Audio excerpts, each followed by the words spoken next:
दोस्तों, आरती सौरभ सहदेव चैनल पर आपका एक बार फिर से स्वागत है। तो आज हम फिर से लेकर आए हैं आपके लिए एक नई कहानी। तो आज की कहानी है हमारी स्वर्ग की यात्रा। तो चलिए दोस्तों, कहानी को हम शुरू करते हैं। बादशाह अकबर के दरबार के एक अधिकांश मंत्री बीरबल से जलते थे। उन्हें बीरबल के अकबर के से निकटता फूटी आंख नहीं सुहाती थी। अकबर का बीरबल पर अति विश्वास तथा हर बात पर बीरबल की राय को सर्वोपरि रखना भी वे कारण थे, जिसके कारण बीरबल दरबारियों की ईर्ष्या का पात्र था। दरबारी जानते थे कि बीरबल के रहते वे कभी बादशाह अकबर के प्रिय नहीं बन सकते। एक दिन उन्होंने बीरबल को अपने रास्ते से हटाने की साजिश की। इस साजिश से उनका सहायक बना बादशाह अकबर का नाई। नाई को बादशाह अकबर के बाल काटते समय उनसे वार्तालाप करने का अवसर मिल जाता है। एक दिन बाल काटते हुए वह अकबर से बोला, बादशाह सलामत, कल रात मैंने एक सपना देखा जिसमें आपके अब्बा हुजूर मुझे दिखाई दिए। अपने पिता की बात सुनकर अकबर भावुक हो गए। वे बहुत छोटे थे जब उनके पिता की मृत्यु हुई थी। भावुक होकर उन्होंने नाई से पूछा, अच्छा, कैसे लग रहे थे अब्बा हुजूर? अपनी बात में अकबर को रुचि लेते देख नाई ने अपनी चाल चल दी। वो ठीक लग रहे थे हुजूर। उन्होंने मुझसे कहा है कि वे स्वर्ग में हैं और बहुत आराम से हैं। बस एक चीज़ की कमी उन्हें खलती है। वह क्या? अकबर की उत्सुकता बढ़ने लगी। हुजूर, वहाँ उनका मनोरंजन करने वाला कोई नहीं है, इसलिए वे खुश नहीं रहते। स्वर्ग से जब भी वे बीरबल को आपको लतीफ़े सुनाते हुए देखते हैं, वो सोचते हैं कि काश बीरबल उनके पास होता। उन्होंने आपके लिए पैगाम भिजवाया है कि बीरबल को उनके पास स्वर्ग भिजवा दिया जाए। बीरबल अकबर को अति प्रिय थे, लेकिन उनके पिता की इच्छा पूरी करने के लिए उन्होंने निर्णय लिया कि वे बीरबल को अपने पिता के पास स्वर्ग भिजवा देंगे। अगले दिन उन्होंने बीरबल को अपना फरमान सुना दिया। बीरबल अकबर का फरमान सुनकर हैरान रह गए। पूछने पर अकबर ने नाई के सब की बात बीरबल को बता दी। बीरबल को समझने में तनिक भी देर न लगी कि ये दरबारियों की उनके खिलाफ साजिश है और इस साजिश में नाई भी उनके साथ है। लेकिन अकबर के आदेश की अवहेलना करने का साहस उनमें नहीं था।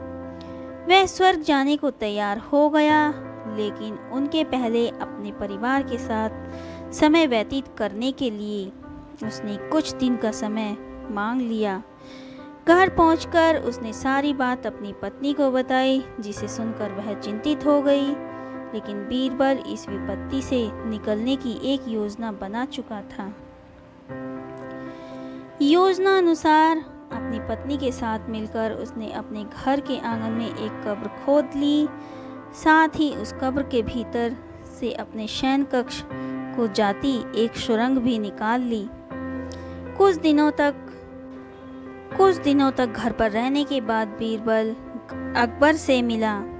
बोला, जहाँपना, अब मैं आपके पिता के पास स्वर्ग जाने को तैयार हूँ, किंतु आपसे मेरा निवेदन है कि मेरे परिवार की परंपरा अनुसार मुझे मेरे घर के आंगन में ही जिंदा दफना दिया जाए। अकबर बीरबल की बात मान गए और उसे अपने घर के आंगन में बनी कब्र में जिंदा दफन करवा दिया।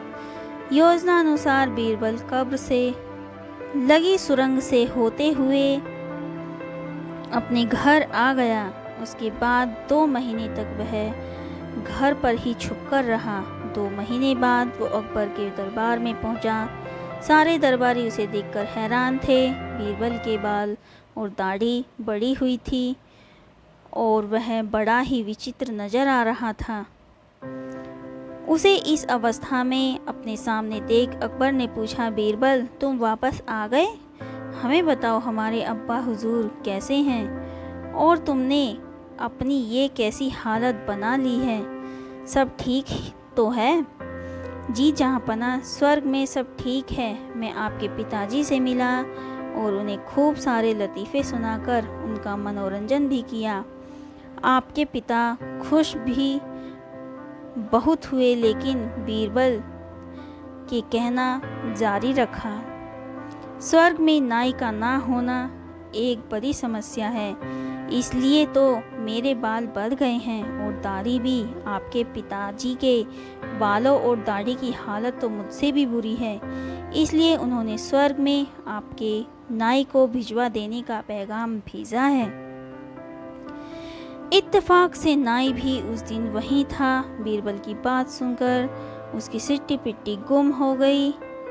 इधर अपने अब्बा हुजूर की ये इच्छा भी पूरी करने के लिए अकबर ने नाई को जिंदा दफनाने का आदेश दिया। ये आदेश सुनकर डर के मारे नाई अकबर के पैरों पर गिर पड़ा और बीरबल को फंसाने की योजना और उसमें शामिल मंत्रियों के बारे में अकबर को सब कुछ बता दिया। फिर क्या, साजिशकर्ताओं को उनकी साजिश की सज़ा मिलनी ही थी। अकबर ने सबको 50-50 कोड़े लगवाए। तो दोस्तों, आज की कहानी हमारी यहीं पर समाप्त होती है। आज की कहानी आपको हमारी कैसी लगी हमें कमेंट करके ज़रूर बताएं। अगर आपको हमारी कहानी पसंद आई हो तो उसे ज़्यादा से ज़्यादा लाइक और शेयर करें और हमारे चैनल को सब्सक्राइब करना ना भूलें।